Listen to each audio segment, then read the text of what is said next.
So today we're going to be checking out how the November 13, 2015 Paris attack unfold minute by minute. Like, this is the first time hearing about this, and someone asked me to check this video out. So watch with me to the end. If you're new here, consider liking, subscribe, and let's get right into this one. November 12th, 2015. Just before 7 p.m, 3 cars are caught on CCTV at a toll booth in northern France. They're heading toward Paris with 6 Kalashnikov rifles, 1 automatic pistol, 4 knives, and 9 explosive belts in their boots. For? Inside the cars are 11 radicalized Islamists. Within 24 hours, they will launch multiple terrorist attacks on the French capital. On nous parle d'une fusillade et une prise d'otage à l'intérieur du Bataclan. Je me suis dit, ça y est, on y est. I'm not trying to sound Islamophobic, but like, why is it always them? Like, I don't know, I just can't help but like think about that. Paris est la cible de multi-attentats terroristes. On parle de 3 explosions au Stade de France. Monsieur, qu'est-ce qui s'est passé? Il y a eu un attentat. Il y a plusieurs dizaines de tués. C'est une horreur. What? La première phase, c'est le chaos. S'il vous plaît, qu'est-ce qui se passe? Ça tirait, c'était horrible. 10 years after the November 13th, 2015 attacks, Lamont has reconstructed what happened that night, from how the terrorists prepared to their final assault on the Bataclan concert hall. C'est une situation extrêmement dégradée, et sur le papier, ça peut pas bien se passer.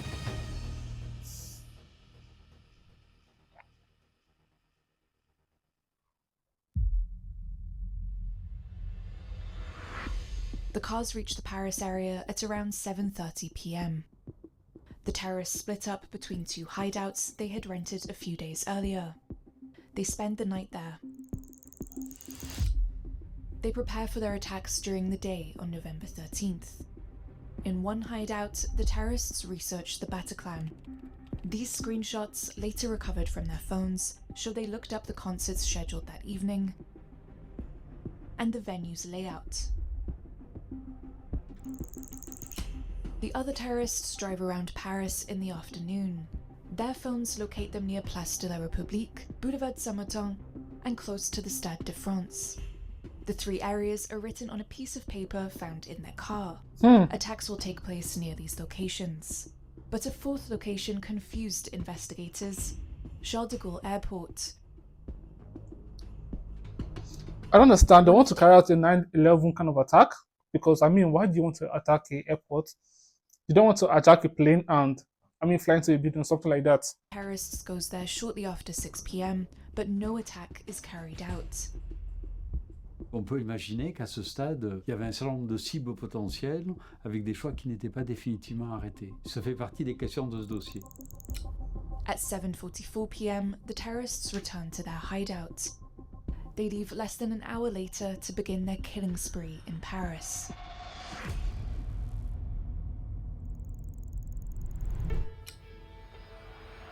Bonsoir, le Stade de France. On est ravis de vous retrouver pour ce France-Allemagne. C'est une belle affiche.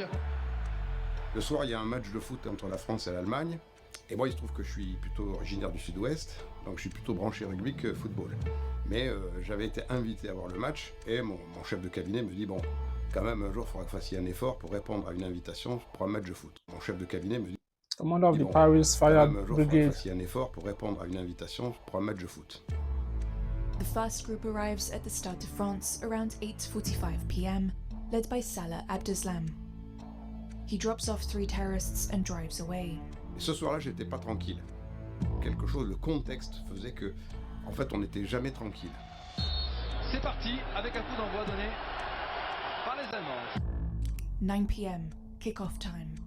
But the terrorists aren't inside the stadium. They're here. One of them is on the phone. There seems to be a problem. Visiblement, ils n'avaient pas l'habitude d'aller à des matchs de foot dans des grands stades internationaux. Et je me demande si naïvement, ils n'ont pas pensé qu'ils allaient pouvoir rentrer beaucoup plus facilement dans le stade. At 9:15 p.m, the terrorists walk up this alley. One positions himself on the terrace of this restaurant, and at 9:16 p.m, he detonates his suicide vest. Whoa! The explosion kills a bus driver and injures 3 other people. Why? La Like, première explosion dans le stade, j'ai pensé que c'était... I don't know, like, it's so crazy. Like, you want to kill yourself. Do it alone. Why do you need to take other people's life with you? Like, what's the goal? Like, what's the goal of all this? Like, taking another human's life? Pétard, style pétard agricole. Mais en fait, assez simultanément, j'ai reçu un premier appel du centre opérationnel qui me disait il y a une fusillade dans Paris. C'est là que j'ai décidé de sortir du stade. A second suicide bomber is standing in front of Gate H 4 minutes later.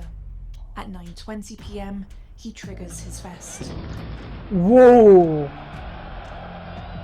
This is so sad.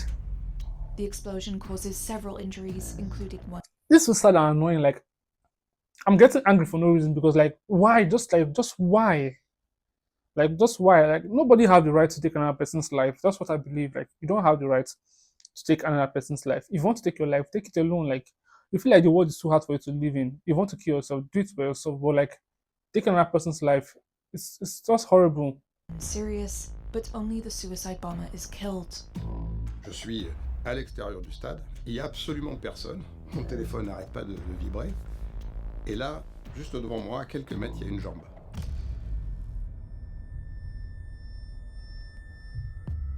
J'avance vers le reste du corps et sous le t-shirt, il y a des fils électriques qui sortent.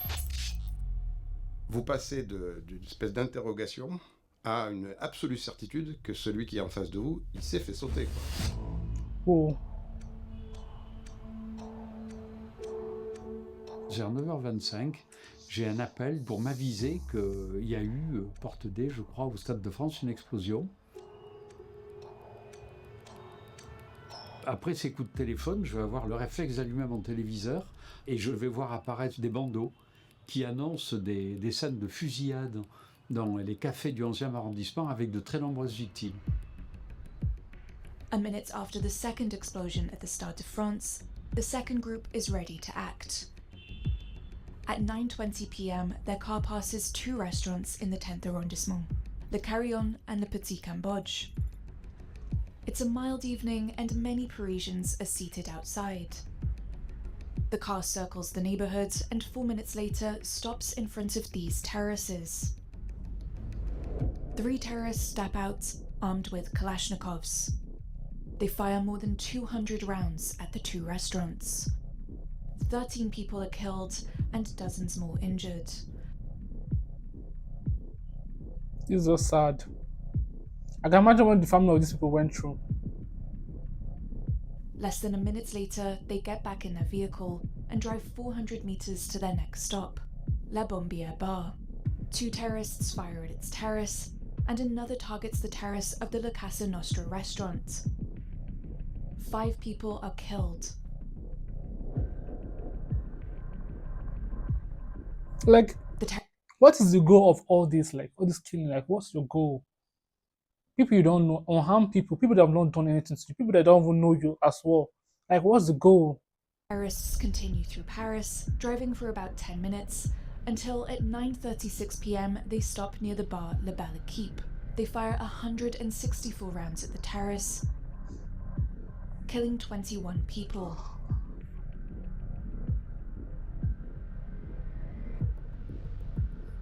Five minutes later, the group drops off Brahim Abdeslam in front of the Le Comptoir Voltaire restaurant. He enters, stands among the customers, and detonates his explosive belt. Whoa! Brahim Abdeslam is the only person killed, but many in the restaurant are injured. It's 9:41 p.m. The terror attacks on Paris have been going on for 25 minutes. And 40... I'm sorry, like, actually, what have the police been doing, like, after all this whole attack? Like, how have they not pinpointed the enemy at this point? I'm still surprised, like, they're still, like, after 21 minutes, they're still, like, moving freely. People have been killed.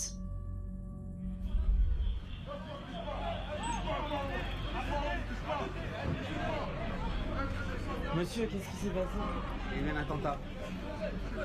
Comment ça s'est passé? Lorsque je suis arrivé sur ces terrasses de café, il n'y a pas encore la police judiciaire. Il y a uniquement de la rubalise avec des policiers, des commissariats locaux qui sécurisent les lieux. Et il y a surtout des gens des SAMU et des pompiers qui sont en train de prodiguer les premiers soins aux blessés.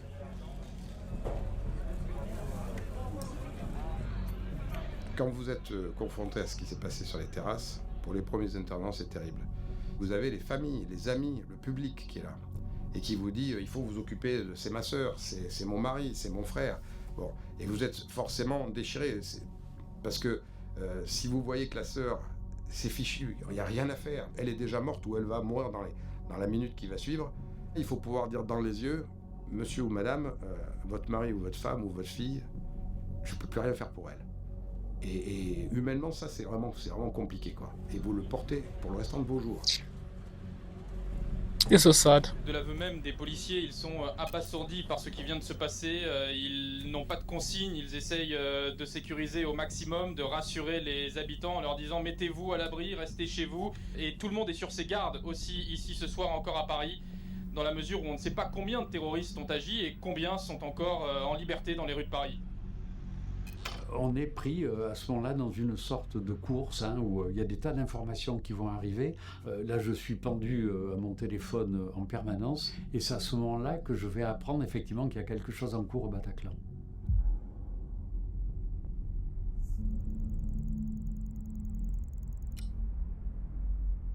One minute after Brahim Abdeslam's explosion, the third group prepares to strike. Their car is parked further down the boulevard. At 9:42 p.m., they send a message to a Belgian phone number. It's begun, we're starting. The car leaves its spot and drives a few dozen meters to the Bataclan concert hall. Inside, 1,500 people are watching an American rock band's concert.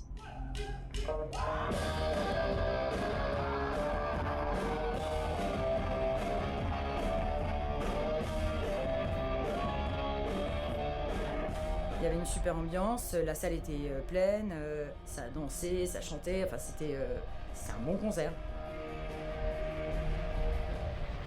Très bon concert.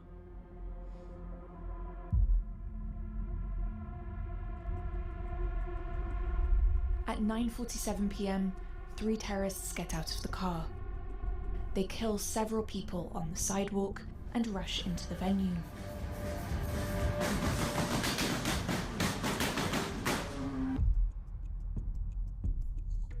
I think this one is more crazy because, I mean, there's music sound that is a rock sound too. You know how heavy metal is like? You will not even know what's happening. You think it's part of the sound system or part of the music. Like, this is crazy. Ça tirait, ça hurlait. C'était une panique générale et c'était horrible. Once inside, the terrorists fire into the crowd. One of them climbs onto the stage, while the other two head for the staircase to the balcony. Le premier réflexe a été de se dire il faut sortir de la salle. Donc j'ai commencé à entamer la descente des escaliers et là dans le virage montait un des terroristes. J'ai fait demi-tour tout de suite. Lui ne regardait pas dans ma direction, donc il m'a pas forcément vu. Security staff open emergency exits on the ground floor. Between rounds of gunfire, some concertgoers manage to escape. Stampede.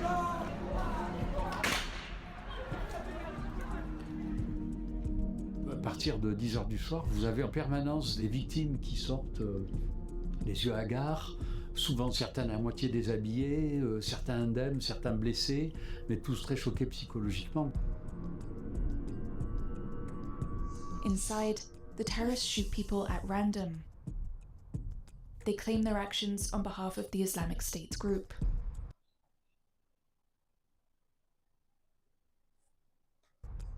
This is just bad. After a few minutes, 2 of the terrorists gather several people on the balcony, lining them up against the wall. Celui que j'ai aperçu dans les escaliers nous dit si vous faites ce que je vous dis, il ne vous arrivera rien. Bon, ça mange pas de pain, je l'ai cru, je me suis dit voilà, on va être extrêmement docile, extrêmement obéissant et puis on va s'en sortir.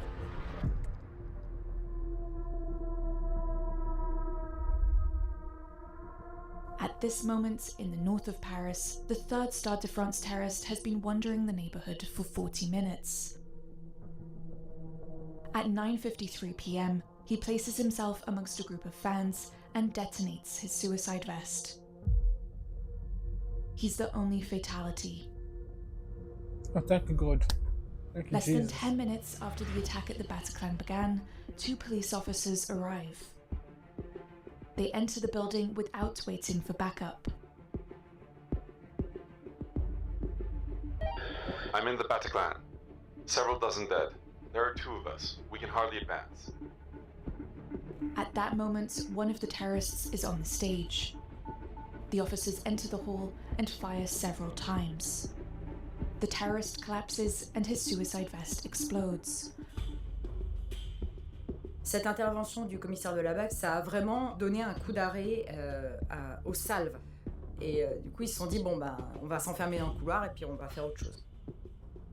The other terrorists take refuge with hostages in the backstage corridor. The police officers exit and hand over to a tactical unit. L'information qu'on a, pour résumer, c'est qu'il y a eu une attaque terroriste, qu'il y a beaucoup de morts. On ne sait pas quelle est la situation à l'intérieur et surtout, on ne sait pas s'il y a un corps ou pas des terroristes et si oui ou non, ils ont laissé des engins explosifs. Et donc, on doit progresser dans ces conditions-là.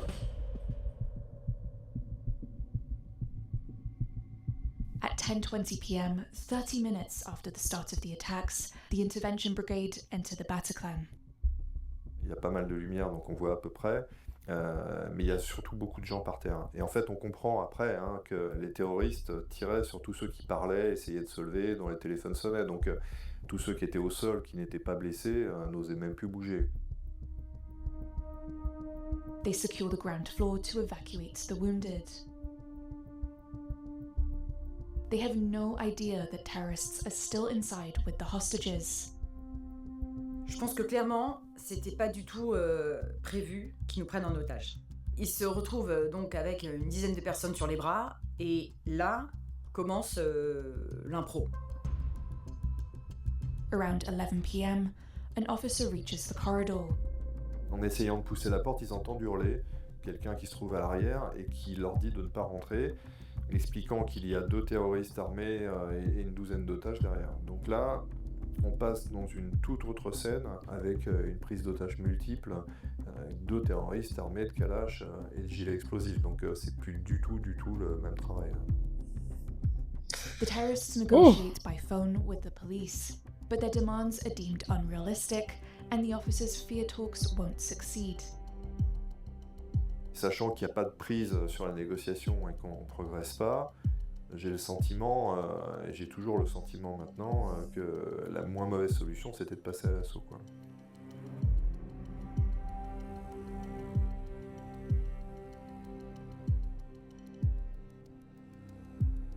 C'est toujours très dur à vivre, ces assauts, parce que quand on prend ces décisions, on est, j'allais dire, un peu à l'abri en arrière. Donc on a le son, mais pas l'image. Ce qu'il faut comprendre, c'est qu'un assaut comme celui-ci, il y a énormément d'inconnus. On ne sait pas où sont les otages. On ne sait pas s'ils sont immédiatement derrière la porte, s'ils sont au bout du couloir, si les terroristes nous font face tout de suite. Donc de toute manière, il y a une part d'improvisation extrêmement grande. On est collés à la porte, quand même. On est 3 collés à la porte. Il y a 18 hommes qui avancent.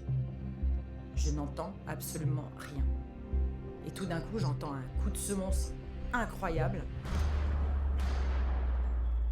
At 18 minutes past midnight, the tactical unit launches an assault. The officers break down the door and rush into the corridor. On est totalement désorientés, on est assourdis, ça tire un peu aussi. Wow. Dès que la colonne rentre, en fait, elle est prise à partie par les terroristes qui visent leur chargeur sur le bouclier, quoi. Ils nous balancent hors du couloir et après il y a toute une colonne qui vous guide vers la sortie. As they advance, the head officer misses a step on the stairs and drops his shield. He continues with his handgun. He hits the terrorist at the end of the corridor. The man collapses, and moments later, his vest detonates. His accomplice is blown back by the blast. An officer moves in and shoots him dead. Bravo, very good. Very good. Alors le sentiment après l'assaut est étrange parce que sur le papier on pouvait pas imaginer mieux quoi. Enfin on a eu un blessé quand même mais tout le monde rentre à la maison, c'est presque inespéré. Actually. Néanmoins, vous avez 90 morts. C'est trop pour pouvoir se satisfaire. True. 19 dead.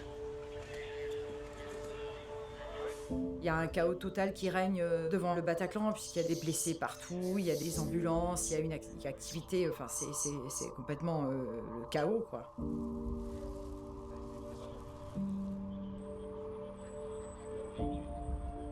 Vous rentrez dans le Bataclan, au rez-de-chaussée, il y a 78 personnes qui sont par terre. C'est pas très grand le Bataclan. Ça fait beaucoup de monde par terre quand même. C'est dramatique hein, comme spectacle. Moi, c'est là vraiment où je vais prendre conscience de l'extrême gravité de ce qui s'est passé. C'est indescriptible comme scène. Hein. Moi, je me souviens d'une jeune femme qui avait son téléphone dans son pantalon, à travers la poche, qui avait marqué maman sur l'écran du téléphone. Et j'ai souvent pensé à cette maman inconnue. Vous savez que sa vie vient de basculer à cette pauvre femme, mais vous pouvez strictement rien faire. Vous ne pouvez pas prendre le téléphone et c'est pas possible. Et là, vous vous imaginez, parce que ces gens-là, ils avaient l'âge de mes enfants, quoi. Donc ça, c'est très difficile.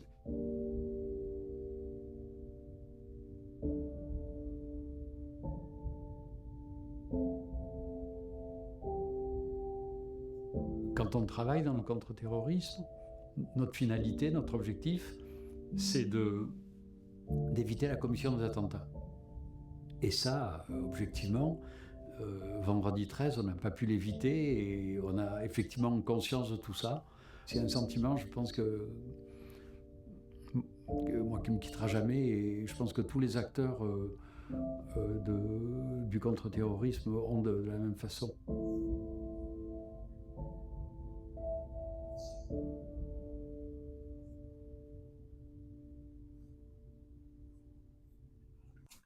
Like, I don't even know what to say at this point. Like, this is really so sad. Like, imagine people going to concert, people going to places out just to ease just to make their life easy. I mean, you having to work all week and I mean, going to see a football match, going to a concert, going to a restaurant just to have a good time. Then someone just boom, blast in, just take your life away. That's really unfair. That's really unjust. Like, I don't know, like, I don't care. Like, there's no reason to take another person's life. And the fun fact is that you don't even know this person. The crime you're accusing of this person, like, you don't even know the person didn't commit anything. Like, okay, you're saying you're getting paid back for what happened in Syria and some other country, and Iraq. This is not the person that did that stuff. So, like, you just killed an innocent person. Like, it's so unfair. There's no justification to that. Like, I wish there was something worse than death that would go after these people that did these crimes. Like, but I mean, like, it's so sad. Like, it's so really, really, really so sad. I don't even know how to feel right now. This video just makes me feel so sad and emotional at the same time. Overall, this is really hurtful. And my heart goes out to everybody that lost a family member, a friend, a husband, a girlfriend, a neighbor as well, or a business partner to this tragedy. Like, I hope God comforts you because I don't know how to ease your pain or what will ease your pain. Because this is really, really so sad. Just saying it, like, it makes me really sad. So I'm trying to think of the people that went through this, how they would be feeling right now. Thanks for watching with me, guys.